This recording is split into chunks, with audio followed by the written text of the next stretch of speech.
Mi esposa me dejó solo en mi cirugía, cena de negocios, fue su excusa. Su madre dijo que, exageraba. Desperté y el cirujano me dio un sobre, un hombre me dijo que te lo diera. Si ella no aparecía. Lo abrí lentamente. Si aún no estás suscrito al canal, haz clic en el botón de suscripción y activa la campanita para no perderte ninguna de nuestras historias. Tu apoyo significa todo para nosotros. Si esta historia te parece interesante, déjale un like. También me encantaría saber de qué ciudad eres, déjanos el nombre de tu ciudad en los comentarios. Ahora, empiemas con la historia. Mi nombre es Julián Durán y soy arquitecto.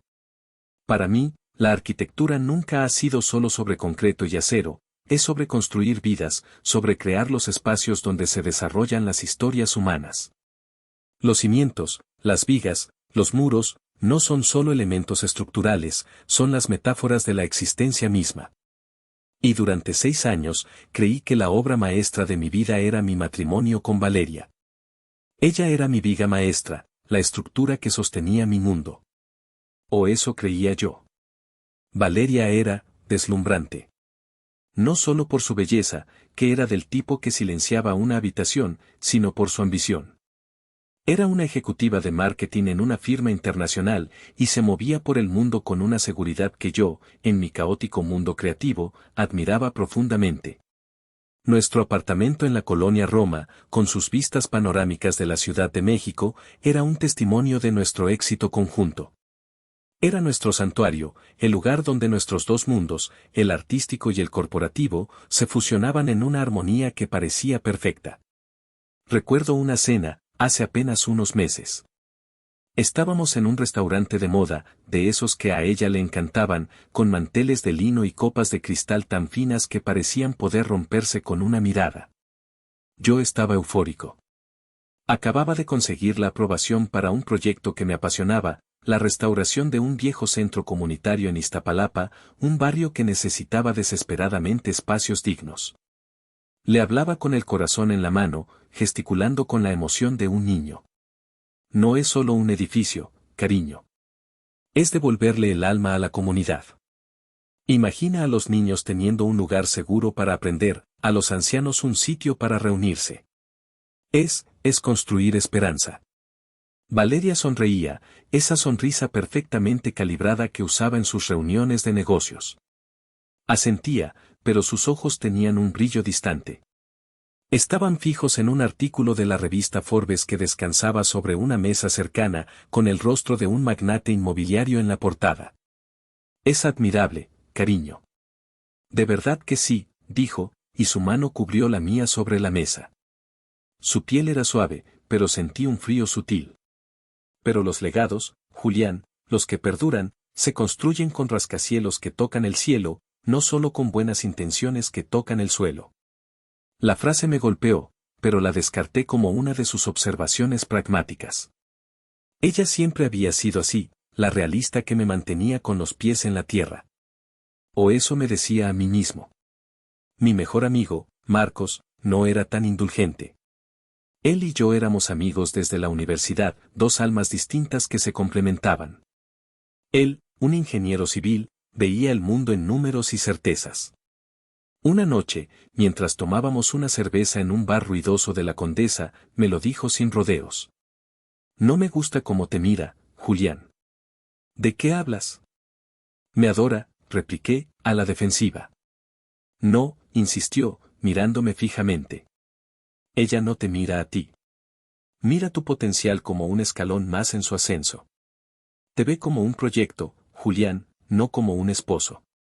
Ten cuidado. Me reí, pero la risa sonó hueca. El orgullo herido se apoderó de mí. ¿No puedes aceptar que soy feliz?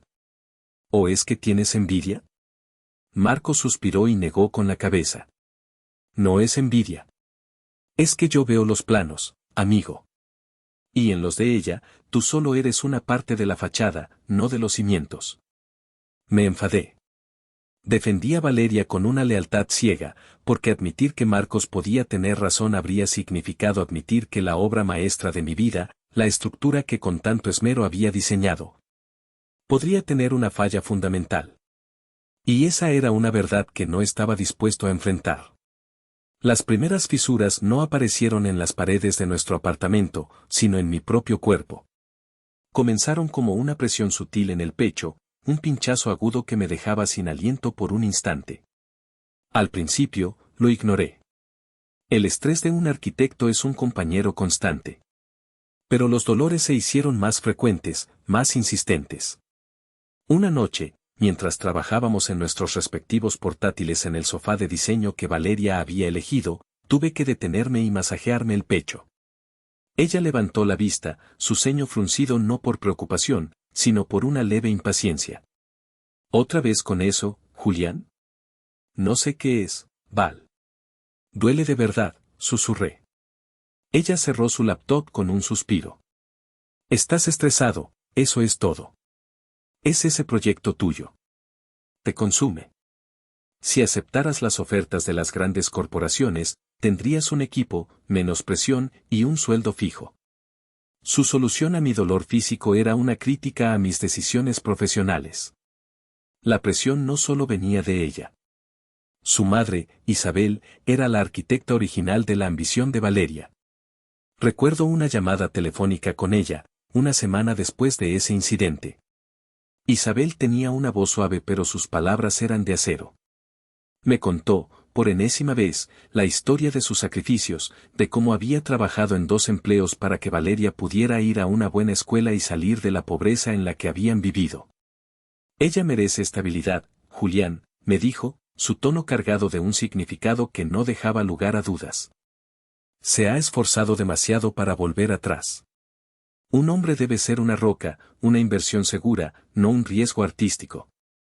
Cada palabra era un ladrillo más en el muro de culpa y presión que se estaba construyendo a mi alrededor. Empecé a sentir que mi pasión, mi propia esencia, era una debilidad, una falla que ponía en peligro la felicidad de la mujer que amaba. El golpe simbólico, el que debió haberme abierto los ojos, llegó un par de semanas más tarde. Para nuestro aniversario, le regalé algo que venía del corazón, un boceto detallado, enmarcado con elegancia, de la casa que siempre soñé construir para nosotros. Una casa con grandes ventanales, un estudio para mí, un jardín para ella. Era un plano de nuestro futuro. Valeria lo recibió con un beso. Es precioso, cariño. Eres tan talentoso. Lo colocó en la repisa de la sala, y por un día, sentí que todo estaba bien. Al día siguiente, al volver del trabajo, el boceto había desaparecido de la repisa. En su lugar colgaba una pintura abstracta, una masa de colores fríos y líneas agresivas que, según supe después, había costado una pequeña fortuna. La busqué en el apartamento y la encontré en la cocina. ¿Y el boceto?, pregunté, intentando que mi voz sonara casual. Ella ni siquiera se giró. Ah, sí. Lo guardé. Es que, siendo honesta, no combinaba con la nueva decoración. Este cuadro le da un toque más sofisticado al espacio, ¿no crees? Encontré mi sueño, nuestro futuro, metido en un armario, detrás de unos abrigos viejos. En ese momento, no dije nada. Racionalicé.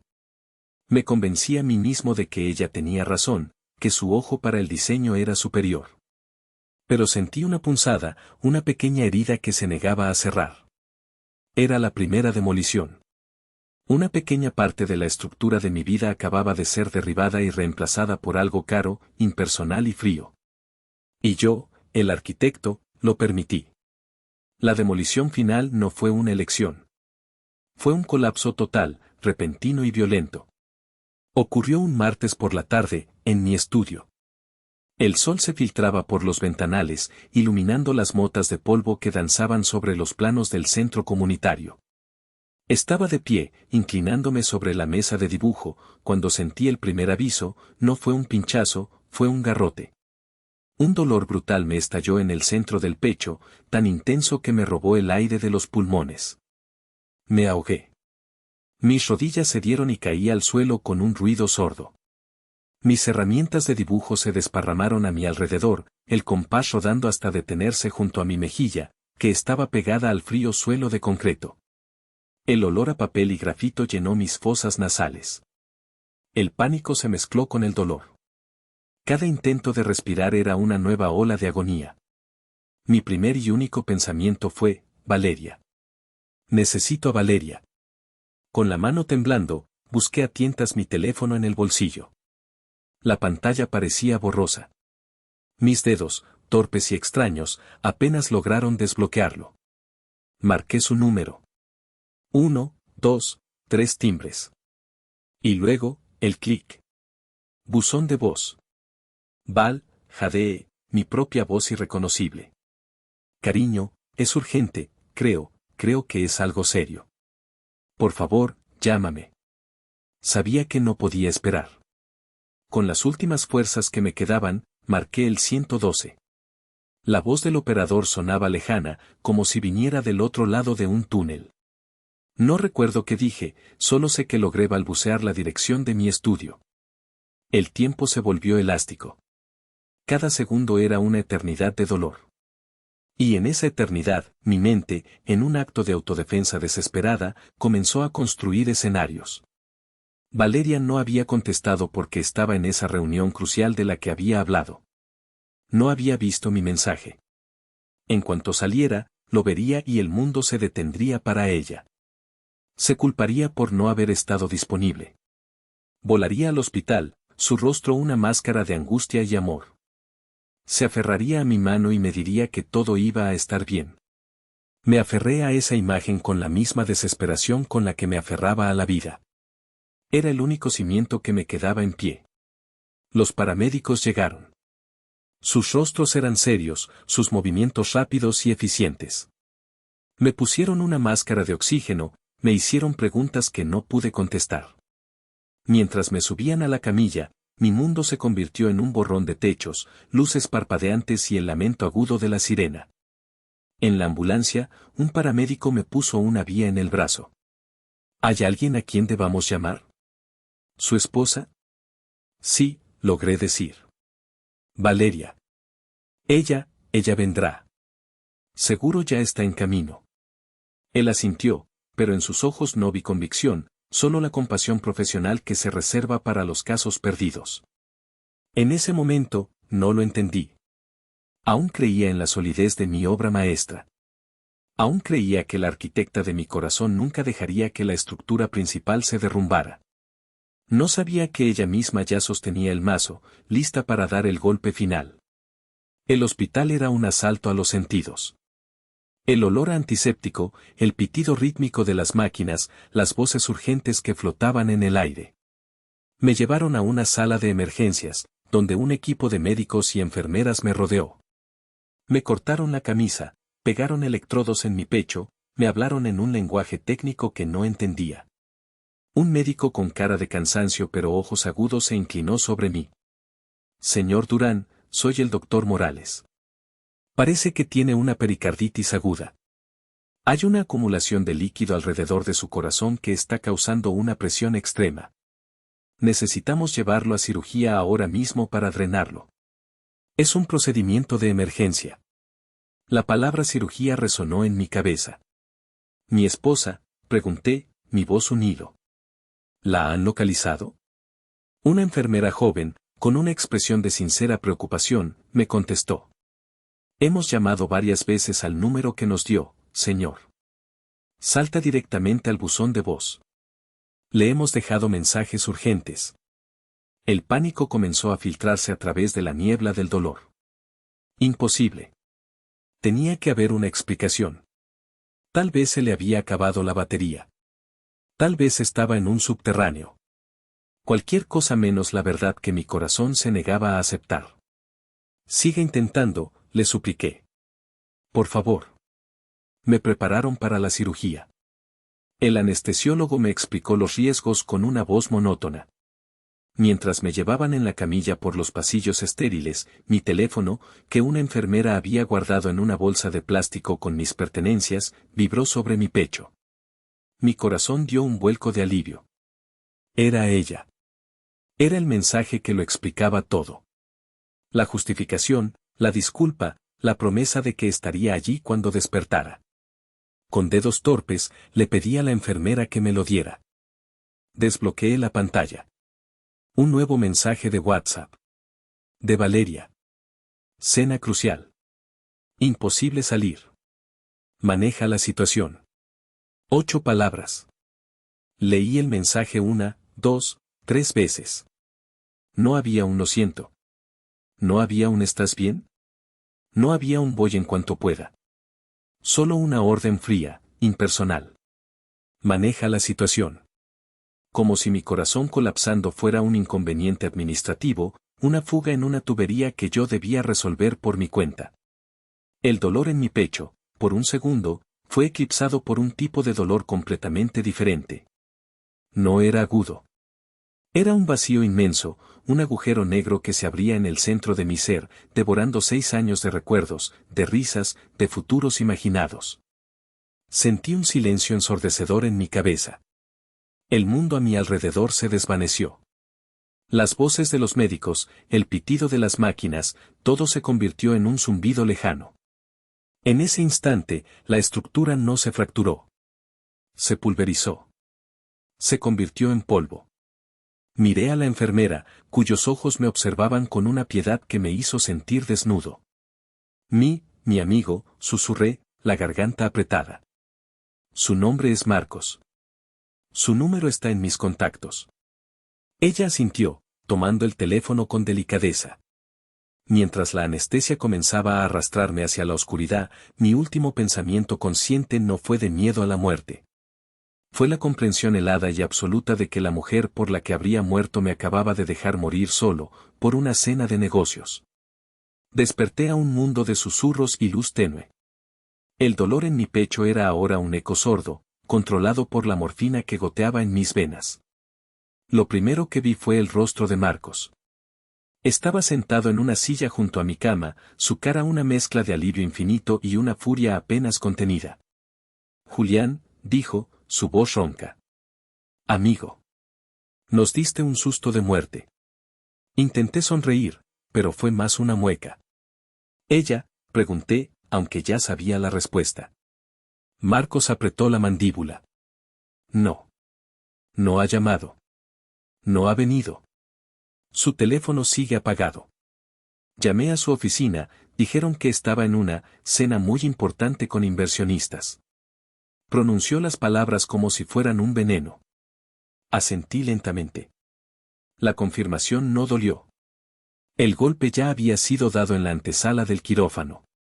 Esto era solo la réplica, las ruinas asentándose.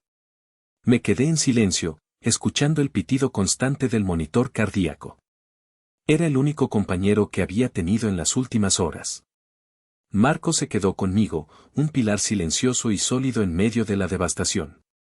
Más tarde, esa misma tarde, el doctor Morales entró en la habitación. Su expresión era profesional, pero había algo más en su mirada, una especie de curiosidad compasiva. Señor Durán, qué bueno verlo despierto, dijo, revisando mi historial en su tableta. La cirugía fue un éxito. El drenaje funcionó y la presión ha disminuido. Tendrá que quedarse unos días en observación, pero lo peor ya pasó.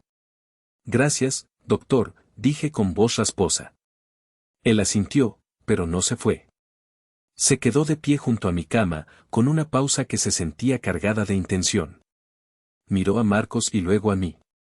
Señor Durán, comenzó, eligiendo sus palabras con cuidado. Sé que esto es muy inusual, y va en contra del protocolo habitual. Metió la mano en el bolsillo de su bata y sacó un sobre grande, de color manila. Estaba sellado. Mi nombre, Julián Durán, estaba escrito en el frente con una caligrafía firme y clara. Un hombre vino ayer, mientras usted estaba en cirugía. Me pidió que le diera esto personalmente. Marcos y yo intercambiamos una mirada de confusión. El doctor continuó, su voz bajó un poco. Insistió en que su bienestar podría depender de ello. Sus palabras exactas fueron, si su esposa está aquí cuando despierte, cuidándolo, queme este sobre y olvídelo.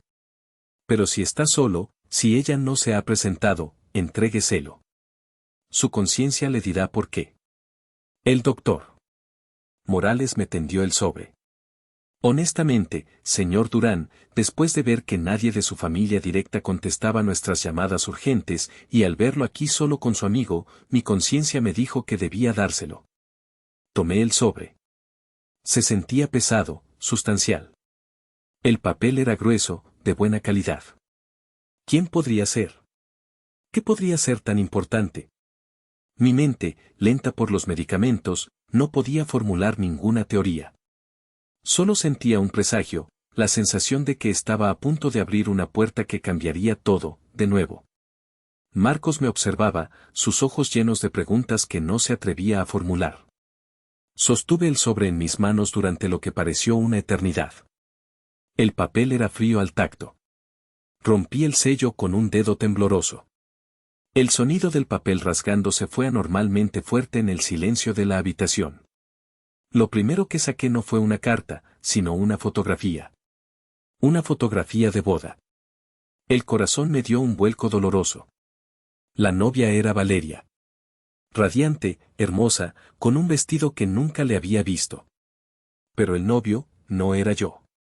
Era un hombre alto, de complexión atlética, con una sonrisa amplia y genuina. Parecían increíblemente felices, la clase de felicidad que no se puede fingir para una cámara. Le di la vuelta a la foto. Escrito en la misma caligrafía del sobre, había una fecha de hacía 9 años y 2 nombres, Valeria y Ricardo. Ricardo. El nombre no me sonaba de nada. Valeria nunca había mencionado un matrimonio anterior. Había hablado de relaciones serias, pero nunca de un esposo. Sentí una náusea que no tenía nada que ver con la anestesia. Mi matrimonio, la estructura que yo creía haber diseñado desde los cimientos, estaba construida sobre las ruinas ocultas de otro. Detrás de la foto había varias hojas de papel dobladas. Empecé a leer. Estimado Julián. Si estás leyendo esto, significa que ella lo ha hecho de nuevo. Significa que te ha dejado solo cuando más la necesitabas, y mi peor temor se ha hecho realidad. Mi nombre es Ricardo Vargas. Y hace 9 años, yo estaba en tu lugar, ciegamente enamorado de Valeria, convencido de que había encontrado a la mujer con la que pasaría el resto de mi vida. La foto que tienes en tus manos es de nuestra boda. Fuimos felices, o al menos yo lo fui. No te escribo esto por venganza. La venganza es una emoción caliente y caótica. Lo que busco, lo que hemos estado planeando, es algo más frío, más preciso, justicia. Te escribo para darte las herramientas que yo no tuve, para mostrarte el plano de la trampa en la que has caído, porque es un diseño que conozco muy bien. Ella no te ama, Julián. Es incapaz de amar nada que no sea una extensión de su propia ambición. Ama lo que representas, lo que puedes darle, la fachada de éxito que le ayudas a proyectar. Pero en el momento en que te conviertes en una carga, en una variable que no encaja en su ecuación de ascenso social, te conviertes en desechable. La crudeza de las palabras me golpeó como un puñetazo en el estómago. Cada frase resonaba con una verdad que, en el fondo, yo ya empezaba a sospechar. Seguí leyendo, incapaz de detenerme, como quien mira fijamente los escombros de su propia casa tras un terremoto. No sé cuál ha sido tu falla, tu inconveniencia. Quizás un mal negocio. Quizás una enfermedad. En mi caso, fue mi cuerpo el que me traicionó primero, y luego ella perfeccionó la traición. Yo era futbolista profesional. Mi vida eran los estadios, la gloria, los contratos millonarios. Valeria adoraba ese mundo. Le encantaba ser la esposa del capitán, el centro de atención. Pero una tarde, en un partido sin importancia, un choque brutal me destrozó la rodilla y la tibia. Múltiples cirugías. Meses de rehabilitación. El diagnóstico final fue claro, mi carrera había terminado. Ahí fue cuando todo cambió. La carta de Ricardo continuaba, y cada párrafo era un eco de mis propias experiencias, amplificado y distorsionado en una versión más trágica. Al principio, Valeria fue la esposa perfecta. Lloró, me cuidó, me prometió que estaríamos juntos en esto. Pero a medida que los titulares de los periódicos desaparecían y eran reemplazados por facturas médicas, su apoyo se fue agriando. El amor se convirtió en contabilidad. Las palabras de aliento fueron sustituidas por suspiros de impaciencia. Comenzó a hablar del Gan NNG Tai Chin.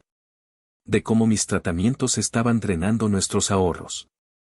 Un día, entró en mi estudio, donde yo guardaba con orgullo mi colección de trofeos y medallas, los símbolos de todo lo que había sido. Con lágrimas en los ojos, me dijo que un amigo asesor financiero le había sugerido que debíamos venderlos. Es solo metal, Ricardo, me dijo, acariciándome la mejilla. Lo importante es tu salud. Esto nos ayudará a costear el mejor tratamiento. En ese momento, tuve que dejar de leer. La imagen de mi boceto, del sueño de nuestra casa, escondido en el fondo de un armario para hacer sitio a un cuadro caro e impersonal, me vino a la mente con una claridad brutal. No era solo un boceto. No eran solo trofeos. Era nuestra identidad, nuestro pasado, lo que ella consideraba prescindible, un activo a liquidar en favor de algo más conveniente. La conexión fue tan violenta que sentí una arcada. Respiré hondo y continué leyendo.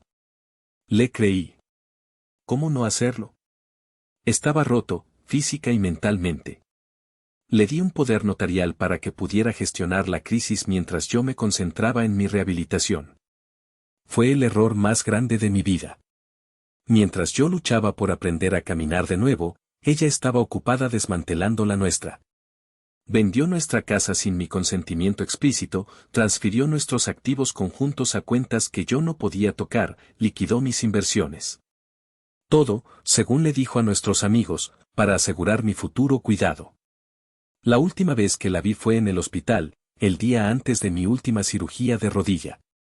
Me trajo flores. Me besó en la frente y me dijo que me amaba. Al día siguiente, cuando desperté, ella se había ido. No solo del hospital, sino de mi vida. Me encontré con una notificación de divorcio en mi mesita de noche, alegando diferencias irreconciliables. Me dejó con las deudas médicas, un cuerpo que ya no me servía y el alma hecha pedazos. Tardé años en reconstruirme. Años de fisioterapia, de trabajos que odiaba, de luchar contra la depresión y la sensación de haber sido borrado del mapa. Pero lo hice. Y un día, hace un par de años, un amigo me envió una foto de una revista de sociedad. Era Valeria, en una gala benéfica, del brazo de un prometedor arquitecto. Tú. Ver tu cara, la forma en que la mirabas con la misma devoción estúpida que yo solía tener, me heló la sangre. Sabía, con una certeza absoluta, que ella no había cambiado. Solo había encontrado un nuevo proyecto, una nueva estructura que habitar hasta que sus cimientos mostraran la más mínima grieta. Y supe que no podía permitir que te hiciera lo mismo.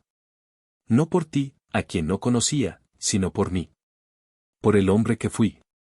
Porque nadie merece ser demolido de esa manera. La última página de la carta era diferente. El tono ya no era de lamento, sino de una estrategia fría y afilada. Ahí es donde entra Daniel. Daniel es mi mejor amigo. Mi hermano. Nos conocemos desde que éramos niños, mucho antes del fútbol y del dinero. Cuando Valeria me dejó sin nada, él me acogió en su pequeño apartamento. Me obligó a levantarme de la cama cada mañana. Me prestó dinero que no tenía. Su lealtad es algo que Valeria, en su mundo transaccional, nunca podría comprender. Daniel no es solo un amigo, es la prueba de que los cimientos sólidos existen. Y resulta que es un genio de las finanzas. Cuando te vimos con ella, empezamos a seguir sus movimientos. Estudiamos sus hábitos, sus debilidades. Y su mayor debilidad es la misma que su mayor fortaleza, su insaciable ambición y su desesperado anhelo de parecer más inteligente y rica de lo que es. Hace 6 meses, Daniel se le acercó en una galería de arte. No como un pretendiente, eso habría sido demasiado obvio. Se presentó como Daniel Herrera, un enigmático asesor de inversiones de alto riesgo, especializado en capitales privados y paraísos fiscales. El cebo perfecto.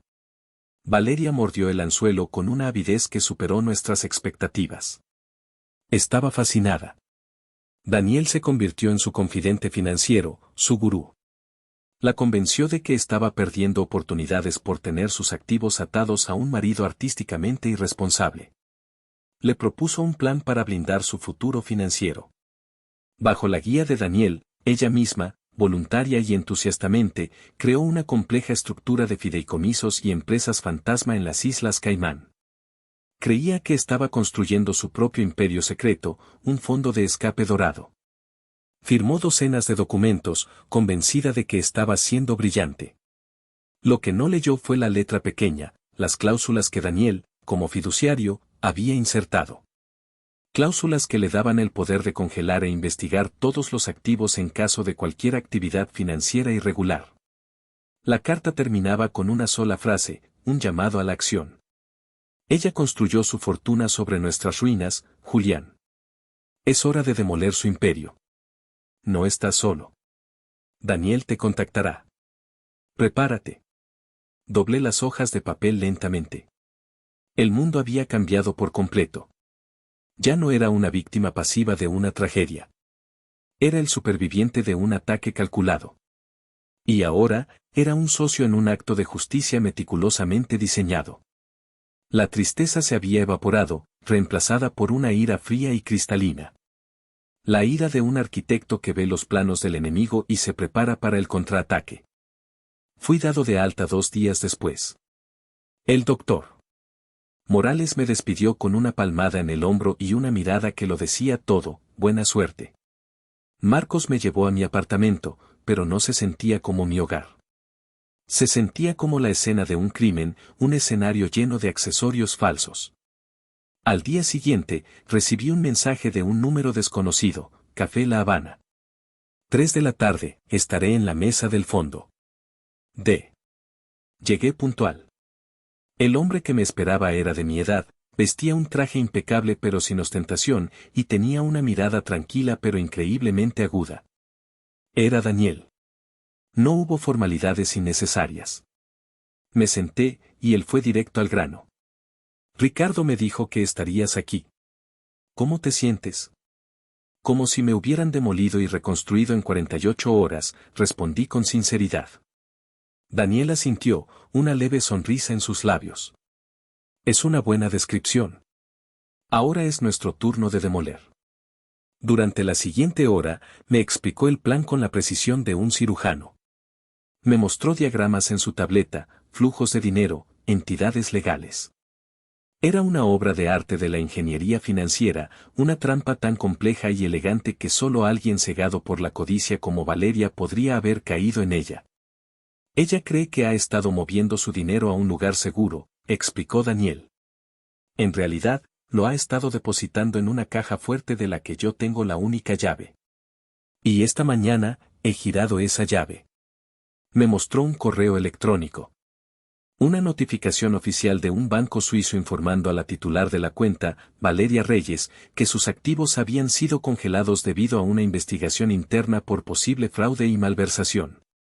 Ahora mismo, está en la ruina. Pero aún no lo sabe, dijo Daniel. Está a punto de descubrir que sus tarjetas de crédito no funcionan. Y entonces, te llamará a ti, presa del pánico. Hubo una pausa. Daniel me miró fijamente. Ricardo quería protegerte, mantenerte al margen. Pero después de leer tu historia, creo que te has ganado el derecho a participar. La pregunta es, ¿qué quieres hacer? En ese momento, vi mi reflejo en la ventana del café. Vi a un hombre diferente al que había entrado. La víctima se había ido. En su lugar había alguien más. Alguien que había visto los planos de su propia destrucción y ahora sostenía los de la demolición de su enemigo. Quiero estar en la llamada, dije, mi voz firme. Quiero que sea mi voz la que escuche cuando su mundo se derrumbe. Daniel sonrió. Sabía que dirías eso. Bienvenido al equipo, arquitecto. No tuve que esperar mucho.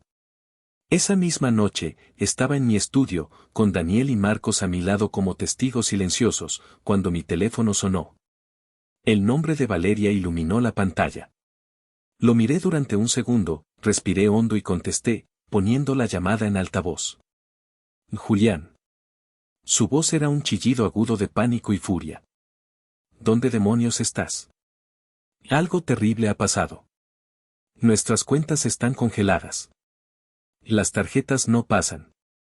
Ese inversionista, Daniel Herrera, era un estafador. Nos ha robado todo. La ironía de su "nos han robado" era tan espesa que casi se podía tocar. Dejé que hablara, que se desahogara, escuchando el pánico genuino de alguien que ve cómo su única razón de ser, el dinero y el estatus, se desvanece ante sus ojos. Cuando finalmente hizo una pausa para respirar, hablé. Mi voz era tranquila, casi meditativa. Una calma glacial. No nos han estafado, Valeria. A ti sí.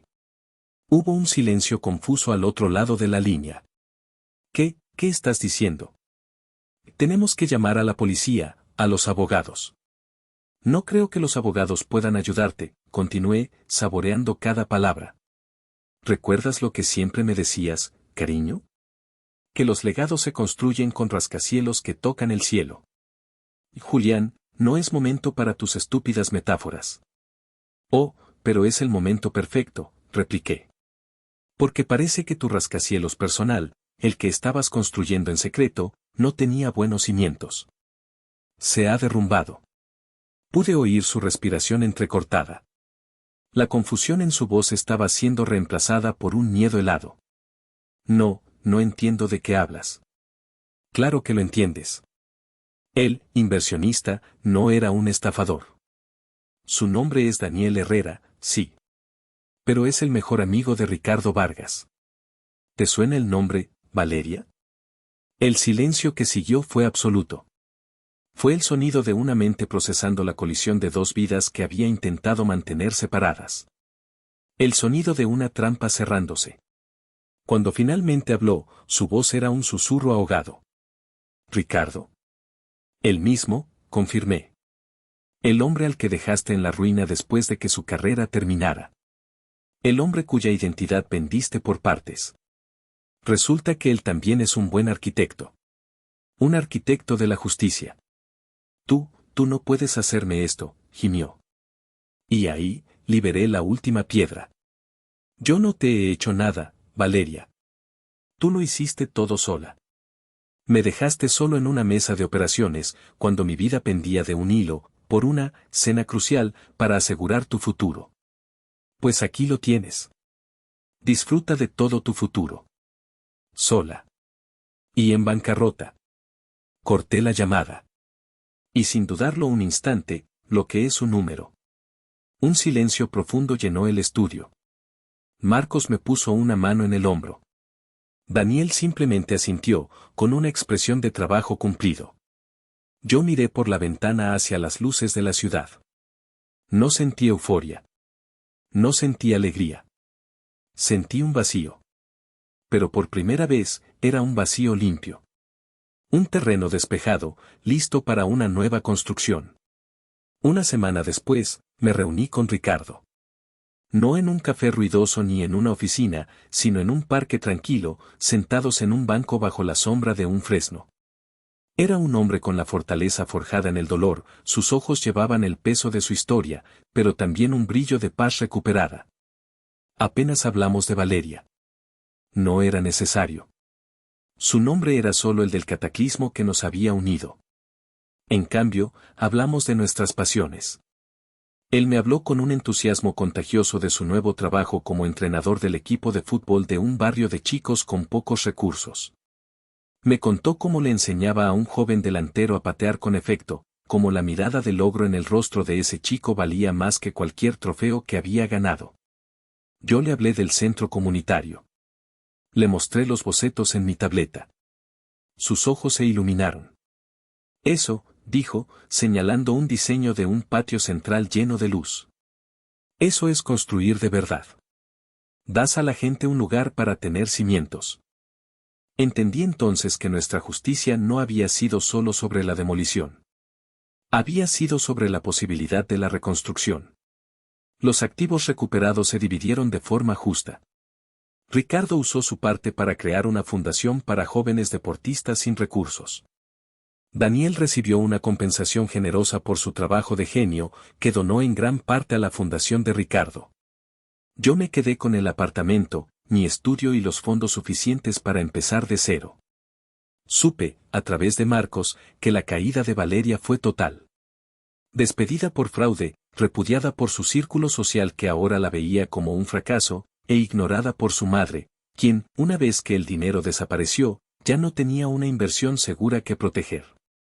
Se convirtió en un fantasma en la ciudad que tanto se había esforzado por conquistar. Pero su historia ya no era la mía.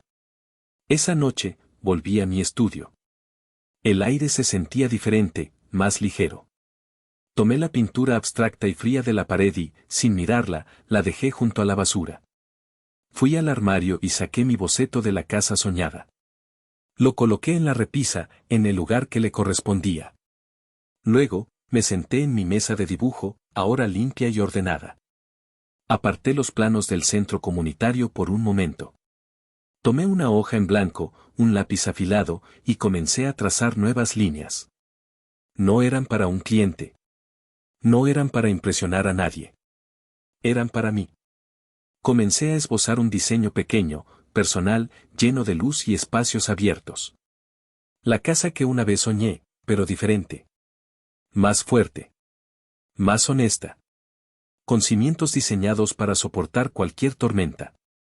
Una leve sonrisa se dibujó en mi rostro. La demolición, por fin, había terminado. La construcción apenas comenzaba.